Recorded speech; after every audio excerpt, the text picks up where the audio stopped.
I look, TikTok, YouTube, my DMs, people are still asking the same questions about the Idaho murders. But the truth is, most of these questions have answers. In this episode, I break down what the evidence actually tells us and why so many people refuse to believe it.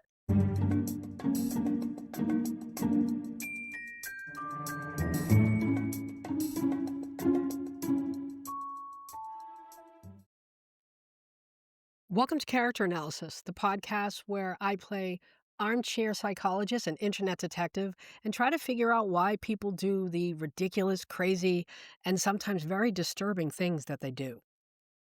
In the months since Bryan Kohberger changed his plea to guilty, we have received a slew of supplemental reports and forensic reports and all kinds of documents in the idahofour case that have filled in a lot of the blanks that have existed since this investigation began. In this episode, I want to go over some of the more common, the more core questions that keep popping up. And I want to provide not just opinions or speculation, but facts from documents to give people an idea of where we stand with this case. Obviously, I'm going to start with the biggest question. Why did the roommates wait 8 hours to call 911? People keep saying, we don't have an answer. We still don't know why. We do know why. For starters, Bethany Funk, in one of her first interviews, is quoted as saying that she and Dylan didn't call 911 because she told Dylan she thought she was imagining things, which to me says that Dylan wanted to call 911, but that Bethany said, "Hey, you know what? Maybe you didn't see what you thought you saw." We saw in the text messages that Bethany said, "Well, Xana was wearing all black," obviously trying to talk Dylan down when Dylan said, "Hey, I just saw a guy in all black." My personal feeling is, at least where Dylan was concerned, I think she knew on some level something very, very bad had happened, and that's what our intuition is. It's intuition is information that conscious mind cannot process quickly enough. And so all we get is sort of this sort of general or overwhelming sense or feeling. When she ran down to Bethany's bedroom and she caught a glimpse of Xana, people keep saying, how did she not see all the red? How did she not? I was going to say red stuff like I'm on TikTok. How did she not see the blood? We don't know what the lighting situation is. But people also have to remember, they're thinking of the crime scene the way police saw it 8 hours later. Between the time that Bryan Kohberger left the house and Dylan was headed down the stairs to Bethany's room, only a few minutes had passed, which means there wasn't a lot of time for Xana to bleed out, to put it bluntly. If you've read the exhibit list that had the injuries, you saw that Xana didn't have many injuries from her waist down, it was her feet facing the door. That was the area of her body that was more visible, was the lower half. Because the door wasn't all the way open. If you remember, I believe it was Bethany who said the door was a little more than partially open. I don't think there was enough time or enough of a view for Dylan to really process what she was looking at. But I will say here that even though Bethany said in one of her interviews that she'd heard of Xana passing out on the floor before, my personal feeling is Dylan thought there might be something wrong. But I think in that moment, because he'd left and she didn't know what was going on, and she was maybe in that fight or flight stage, she did what a lot of people would have done, and she chose self-preservation. Instead of going down that hallway and going into Xana's room, she ran to safety, which is what most of us would have done. You can tell by the phone activity and the short gaps between phone activity that Dylan didn't sleep very much. She might have slept for an hour and a half, but she was on her phone. I happen to think that she was trying to take her mind off things by scrolling social media and whatnot, but I also think she was talking to people, messaging with people, or trying to reach people and trying to get in touch with her roommates. People like to say, "Well, she lied." She said that when she went to Bethany's bedroom, they fell asleep. She didn't lie.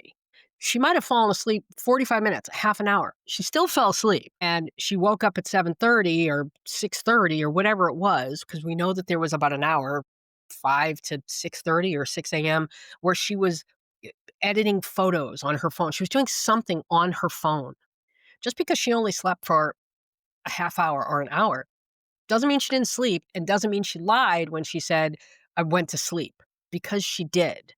People are taking a lot of these answers very literally when they need to be applying nuance. I think, unfortunately, in this situation, Bethany was thinking, "This is Dylan. Dylan gets like this. I have to talk her down." Bethany dismissed what Dylan was telling her because Dylan had a history of overreacting. So why did they wait? Because my belief is Bethany convinced Dylan that she didn't see what she thought she saw, that it wasn't as bad as what she thought it might be. But Dylan, I believe, on some level, knew something wasn't right because she kept trying to contact her roommates. She knew something wasn't right. If she if she thought, "Oh, it's no big deal. You know what? That's just me. I was just overreacting. It was just a prank. It was nothing." She wouldn't have been constantly trying to get in touch with her roommates. Her subconscious mind was saying, "Girl, something's not right here." But she just didn't want to admit it. And again, that is a very normal trauma response. Dylan did something that women are constantly being told to do, which was Dylan was ignoring her intuition, which women are always being encouraged to do, right? We're always being told, A, put your own needs second. Everybody else's needs need to come first. B, don't inconvenience people. You don't want to call the police. You don't even know what you saw. And C, we're always being told we're crazy, we're paranoid, we're being overly sensitive. We're always being told, "Hey, you know that very, very reliable voice that you constantly hear or have in your head? Ignore it." And people don't understand that. They don't understand that aspect of conditioning that women experience. I think it was as simple as they didn't know, but they did know. At least Dylan, I think, on some level knew but didn't wanna know. That's the answer. And I understand why that's not enough for a lot of people, but here's the thing. We're not important here. Dylan doesn't owe us an explanation. The next question has to do with how people don't understand how one person could have committed this crime. People keep underestimating adrenaline and what adrenaline can do. And they also keep underestimating the fact that they underestimate the amount of planning he did, the very intentional choices that he made. An example being attacking at 4 AM, which really you're really I think that's you're most likely to be in sort of REM sleep, your deepest sleep, which would make it that much harder to react or be able to defend yourself. He chose the last weekend at school before everybody was leaving to go home for Thanksgiving. And keep in mind, there's really only 2 people who would consider that, who would know about school vacation, and that would be a student and a teacher. Dylan said in her interview she felt that whoever it was knew the layout of the house. I agree. I believe he not only had been in that house, I think he'd been in that house when they were asleep. I think he did actual dry runs. I believe that he paid such attention to to their activity and their habits that he knew exactly what he was walking into. And this reminds me of something that I heard on a podcast called Killer Psyche, hosted by Candace DeLong, who is a FBI profiler and FBI agent, former FBI agent and profiler. She was talking about the amount of planning that goes into a crime like this. She said that the planning is iterative, meaning it's repetitive. Watch, refine, return. Watch the house, refine the plan, go back. Is there anything you missed? If anyone is going to know that, it's Kohberger, given his background in forensic psychology and criminology. I believe he was in that house while they were asleep. I wouldn't be surprised if he stood in those bedrooms and watched them sleep. I firmly believe he knew exactly what he was walking into and knew where to go and knew who was in each bedroom, with the exception of maybe Dylan. Now, and it's interesting because Dylan said in her interview that he never tried her door. He never tried to open her door. This was in her November 17th interview that just came out last week. Very interesting that he didn't try her door. Is it that he didn't know it was a bedroom? Is it that he wasn't there for her? What was the reason for that? If you remember the Reddit survey that Kohberger wrote when he was at DeSales. Now this is based on a script. He did not come up with these questions. This was an actual script already pre-written, but Kohberger adjusted his. The original script was asking offenders, what were they thinking? What were they thinking when they chose a target? What were they thinking before they approached the target? What were they thinking after they left or after they committed the act? Kohberger asked not just what were they thinking, but what were they feeling? Now remember, Kohberger was somebody who spoke of feeling numb and detached. Kohberger, in my opinion, had been planning these murders for some time. And I think he not only wanted to know exactly what he needed to do to commit it, I think he did not want any, not so much surprises. He wanted to, what am I going to be feeling at this point? Am I going to be elated? Am I going to be paranoid? How am I going to be feeling throughout this so that he could prepare himself mentally for this, which is what I think he was doing when he was driving around and around the house. I believe that he was not so much psyching himself up, but getting himself in the headspace of committing these murders. Once inside that house, now his own fight or flight is kicking in. And when that happens, you're going to produce a surge of adrenaline. Or you're going to produce a lot of different brain chemicals, but adrenaline is one of them. Adrenaline is, you become, I won't say a superhero, but what it does is it makes you faster, quickens your reaction time. You see better, you're stronger. Now take all of that and include a K-bar knife and think of who his targets were. Drunk, asleep, mostly women who were half his size and weight. When you think of it in that context, there's no question that one person could have committed these crimes. Since we're talking about fight or flight, something else to keep in mind is many people, here's another question. Well, why didn't they scream? Why wasn't there any screaming? When you are in the midst of a trauma, when you are in the midst of fight or flight, your brain, your prefrontal cortex, which is the reasoning center of your brain, it goes offline. It's bypassed. The brain relies on a part of your brain called the amygdala to decide and to determine, is this a threat? Because they don't want you to reason. They don't want you to pause or hesitate, because that could lead to more danger. It could put you in more danger.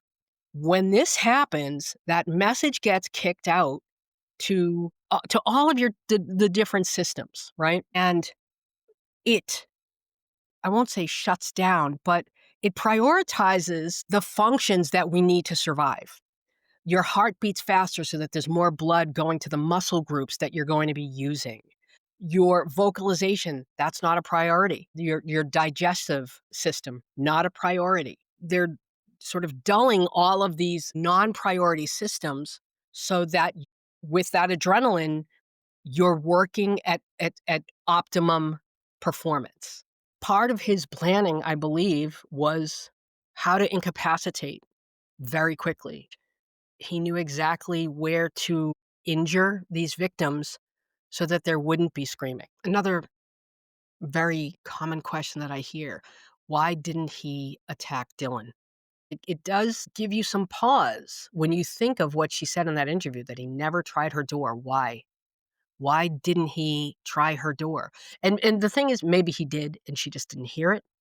But if he didn't, why didn't he? And why did he leave and not attack Dylan? My personal feeling, especially after we learned that they found a balaclava, if he knew that Dylan had seen him wearing a balaclava, I believe that he would have disposed of any balaclava that he owned. So the fact that he didn't makes me wonder, did he see Dylan at all? If he did, I think the answer is he was spent, because once you get that surge of adrenaline, you can't control when you crash. But once you start that crash, you're depleted. He may have seen her, and Murphy, he's going crazy, he's barking. Kohberger is autistic, so he could have been overstimulated by the noise. He didn't know if Dylan had already called 911 because remember, he heard her. He heard her yelling for Kaylee and for Xana. So he had no idea. Did she already call 911? I got to get out of here. He just wanted to get out. Whether he saw her or not, I can't say for sure. I really can't. But there's another possibility, which is he knew, and this could explain why he didn't go in the rooms. He wanted to leave to other potential suspects. He knew these two girls who are also in the house. If I don't go near them, people are going to wonder why. And he was right. I mean, let's be honest. He was absolutely right in that assessment. Leaving the two surviving roommates gave him a sort of not an out, but a fall guy. I think that's a better term.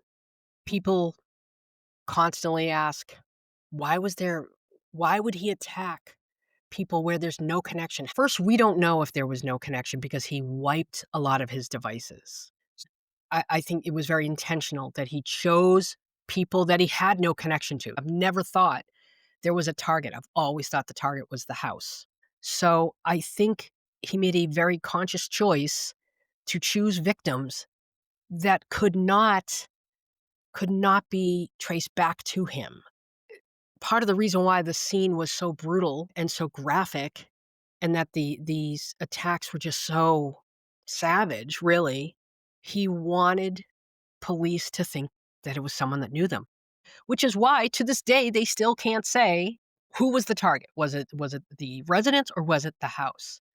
Because remember, they also didn't find any forced entry in the house, which immediately is going to make law enforcement think, okay, if there's no forced entry, it's either somebody who was in the house or somebody who knew how to get into the house. But they also had to consider, and I'm sure they did, well, it could have been somebody who was watching the house, who knew about this door, because the door was a sliding glass door, which is very easy to get into or to unlock. And it also appeared to be missing that dowel that they needed to make sure someone couldn't, jimmy it off the tracks. If he'd been watching the house, he knew that. Something else that makes me think this really wasn't about the victims, that there was no one target. The forensic analysts who analyzed the data on his phone said that after the murders, he was researching the victims. You would think that would be something he did beforehand, but he did it after. He could have done it before, it could have been wiped. I don't think he knew much about these people. I'd be surprised if he even knew their names. And I know that sounds crazy, but I think that the target always was the house. I believe that people say, why would he choose Moscow or Idaho, a death penalty state? I think he knew Moscow PD, they hadn't had a homicide in almost a decade. They're not going to know. They're not going to be as adept or as savvy as, say, Pullman. He wanted somewhere where nobody knew him. And if you listen to all the friends and the families, When they found out his name, they thought, "Who is this?" Even Dylan and Bethany, they were sure it was somebody that they knew. They all believed that. That's what Kohberger wanted. I believe that he chose Moscow because he knew Moscow PD would be out of their depths, which I think they were. I think they did an excellent job given the situation, but I do think they were out of their depths. I believe Kohberger knew that he'd be committing this crime in a town where he was less likely to be identified or caught right away, if at all. The next question I hear a lot is, why can't they place him in the house? Yes, there's DNA on a sheath, but they don't have any fingerprints. There's nothing. Why can't they place him in the house? First and foremost, people need to understand that people get convicted all the time on circumstantial evidence, even if there's no or not much physical evidence at the scene. So this is not uncommon. In this case in particular, there was nothing placing him in the house because, again, he planned. This was someone with a criminology background, someone who'd studied crime scenes, who knew how to suit up, who knew how to prepare and what to wear to make sure he didn't leave behind any fibers. Although I will say something's very interesting to me, and it just occurred to me the other night. I don't ever remember Dylan saying that she saw him wearing gloves. Not once do I remember her saying she saw gloves on the suspect. And she saw him carrying something in front of him. Remember, she thought it was originally thought it was some sort of mini, a vacuum part. So she saw him carrying something, but she never mentioned that he was wearing gloves. Now it could just be she just didn't see it. Or it could be one of those things where when we're experiencing a trauma, our short-term memory prioritizes what's important. What do we need to know to make sure that if this happens again, we survive? And then over time, as the trauma subsides, which can take hours, days, weeks, over time, those other little small details, they're easier to recall. They sort of rise to the surface a bit. What gets me about this question is that the answer is so obvious. What do you mean you don't understand how he didn't leave anything behind? He wrote papers on this. He studied criminals who committed crimes like this. He knew what they did, and he followed in their footsteps. A lot of people wanna know, why didn't Bill Thompson make Bryan Kohberger tell him certain details? Why didn't he make him allocute? Because allocution it's a legal right that a suspect has. They can do it if they want, but they cannot be forced to do it. So, he could not force Kohberger to allocute. This is I'm gonna say this, I feel like this is an area where Thompson really dropped the ball. I know, I don't know his thought process. Of course, I'm on the outside. I'm somebody who wants that information, but knows I'm not entitled to it. I don't understand why he didn't say, "Okay, before we agree to this, where's the knife? Where's the bloody clothes? More importantly, why? Why did you do this?" Now, Bill Thompson says that the BAU unit of the FBI told him that even if he did give this information, you probably wouldn't understand his methodology or why he did it. I think that's kind of a BS excuse. And Thompson said, even if he did answer it, we didn't believe that he would tell us the truth, but why not try? And I also wonder if Thompson worried that if they pushed, if they had conditions for this plea deal, I wonder if Thompson worried that if we push, he's gonna say, "No, forget it, let's go to trial." I don't believe for a second that Bill Thompson didn't feel they had a solid case. Just knowing no matter how circumstantial that evidence was, the DNA on the sheath, that's hard to get around. I believe that Bill Thompson knew, listen, once you're in there, once you pick that jury, you don't know who's gonna be on that jury. You don't know how things are going to go. And there's always that chance. There's always that chance that someone is going to say, "You know what? I don't feel that they really proved their case." And Kohberger would walk. I don't think Bill Thompson wanted to risk that. I don't think that, especially at the end of his career, I don't think he wanted that kind of blight, that kind of mark on his record when this was how so he didn't wanna go out that way, I guess. I can't say that I blame him.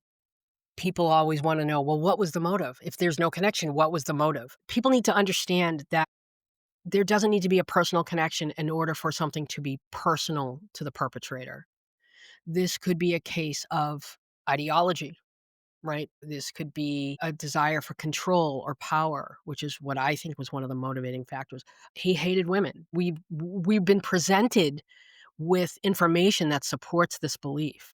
If you read the ISP documents, there was statement after statement after statement from his peers at WSU who said he was a creep. Don't forget, they found 2 IDs from 2 women in a glove in a box at his parents' house. There's the story from the coworker, this is alleged, that she came home one night to find a cake in the microwave and items on her vanity lined up. And she went back to work and she told Bryan about it. And out of nowhere, the key to her apartment that hadn't been there before was suddenly back in its place. These stories, they're out there from people close to him who knew him. I've always believed he worked his way up. This is why I say he went into the house and I believe watched them. I think that he had been gearing up and gearing up and gearing up for this night for years. And I think it started with looking through windows, being a peeping Tom, then breaking into the house, then doing things to let them know that he'd been there. There's a power there. He can control them with fear. So he had this history of not liking women. That alone is a motive. There have been plenty of cases, BTK, Richard Ramirez, that had no connection to their victims. Why were they doing it? Because they're crazy. That's why. That's it. That's the answer. People are trying to make sense of something that makes absolutely no sense. If you are a rational, sane person, you're never going to be able to understand someone who's irrational and insane. People want that motive to be obvious. Oh, they were jealous. Oh, they were obsessed with them. Oh, they owed them money. They didn't agree with their religious beliefs. That's I think something people have a easier time digesting that because they can see proof of it. And even though we have proof that he did not relate well to women, that he had anger towards women. I think it says a lot about our society that when presented with the possibility that this was about his deep-seated rage towards women, people are saying, "No, that doesn't make sense." It does. It makes perfect sense to women. I think to women it makes perfect sense. But to many people, they don't want to accept it. I made a TikTok video about this a few weeks ago while watching scenes from Scream, the first Scream movie, where Billy Loomis is talking to Sydney, and she says, "Why? Why are you doing this?" And he says, "It's a lot scarier when there's no motive, Sid." He was right. People, we want an answer. We want to understand why did this happen so that we can make sure it doesn't happen to us, so that we can make ourselves feel better. And that lack of a tangible motive, it's one of the things that keep people talking about this case. A big question, especially of late over the last few months, why did he ask for a plea deal? People wonder, well, is it that a week before he found out his sister was on the witness list? He'd known for months that his sister was on the witness list. I don't think that had anything to do with it. Personally, I think he was always going to do this. Or at the very least, I think in the beginning, and if you go back and you look at the very early hearings and photos, and you look at his posture and his body language, very he's very cocky. The way he would sit and steeple his hands and smile at her, but over time, you started to see that confidence fade because he was learning piece by piece what evidence they had and realizing that the arguments that he was trying to make, they weren't floating. And they tried everything, right? She wanted a continuance and she did the alternate perps. That was the Hail Mary, the alternate perps. And Judge Hippler said, fuck no. You did not prove your case here. There's a threshold that you need to meet, a threshold of criteria that would support your theory that it could have been this person or that person. And she didn't meet it. She didn't meet the threshold. people keep saying, well, why is this redacted so much? If they didn't do it, well, why is it redacted? Because from the first day of this investigation, the internet went insane and started harassing and doxing people and making accusations. So they had to be exceptionally careful. Do I think that they could be hiding things? Absolutely. I absolutely think that's possible. But I think the bigger overarching reason was this case was so insane that they were doing what they could to mitigate the chances of these innocent people having their lives ruined. Not that they've succeeded. Jack Showalter's life is forever altered. Doesn't matter. Not only has all his dirty laundry been aired, but his name's always going to be tied to this case. The same as Kaylee's ex-boyfriend. The same as Brent Kopaka, which is, I just can't believe that that's how we treated a veteran, someone who fought for this country, that we're going to besmirch his legacy. People's lives, their legacies have been ruined over this case. I think that's why there were so many redactions. Something else I hear quite a bit, another question, why do people think there's more to the story? That, I believe, has to do with the way the information has been disseminated and shared. It's been done in such piecemeal that people are taking a lot of the information independently and not looking at it in totality, meaning they're not looking at the hearing transcripts. They're not looking at the press releases. They're not watching the press conferences and watching the hearings and reading the court documents and reading the reports and the supplemental reports. The reason why the conspiracy theories have grown so much is mainly because so many people have hopped on this case in the last maybe 4 or 5 months who know nothing about this case, who are only relying on what other creators say and the ISP and the Moscow documents and the forensic report. They're not looking at the totality. They're not looking at the whole thing. And so what they think are inconsistencies aren't really inconsistencies because they're answered in court documents. And the final question, the one I get asked very often, what do you think happened? Let's back up. I am of the belief that it was Kaylee who said someone's here. I believe that what Dylan heard is what happened. Now, we know from Jack's interview that Kaylee had left him a message saying, I have your vape, come over to the house to get it. I think Kaylee went downstairs waiting for Jack. I think she had the vape with her. Murphy was with her. She waited for some time. She had the music on. Maddie could have been there, but we didn't hear that Dylan said that she heard Maddie. I think Kaylee waited. He didn't show up. I think she went upstairs to her room, probably around 4, because Dylan was entering a contact in her phone at 3:51, which means that's around the time she was awake. And when Kaylee went upstairs, Dylan said to herself, okay, now I can go to sleep. So I think Kaylee went upstairs around 4 a.m., was in her room, maybe even in the bathroom. And in a few minutes later, Kohberger enters the house. He gets upstairs. He walks into Maddie's room and he starts the attack. Kaylee either hears something in Maddie's room and thinks maybe it's Jack. Maybe it's Jack that came over, because I do wonder if she heard him talk. And so I think she grabbed the vape because it was Jack's vape, and she had her phone, and she comes out of her room and maybe sees something, some activity, or hears something. And remember, Dylan said that whoever said someone's here was standing at the top of the stairs. That would be right outside Kaylee's bedroom. Kaylee came out of her room. I think she said, someone's here. Walked into Maddie's room. In the time that it took for her to say it and then walk into Maddie's room, he ducked behind the door. She walked through the door. He ambushed her, and he forced her onto the bed, or she fell back onto the bed, and there was a struggle.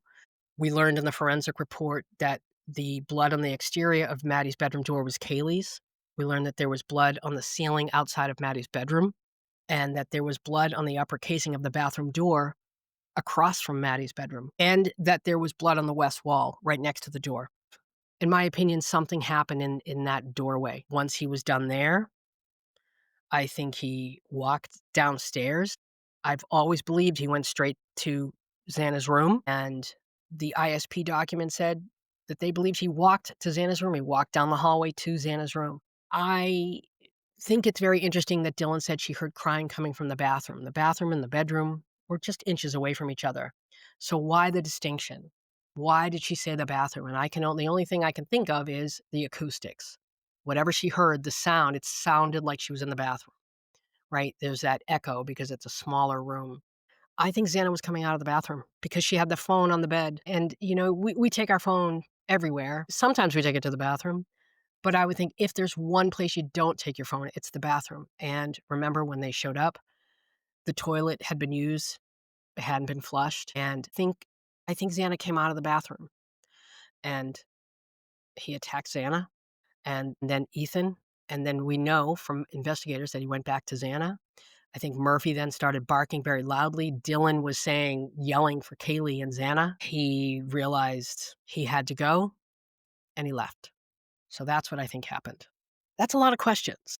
If you have some questions that you feel are unanswered, I would love to hear them. You can send them to me at chris@mycharacteranalysis.com. You can send them to me on Instagram. I'm at mycharacteranalysis, or at TikTok, mycharacteranalysis. If you have any questions, let me know. Thank you so much for listening. And if you have any episode ideas, I'd love to hear them. Talk soon. Bye.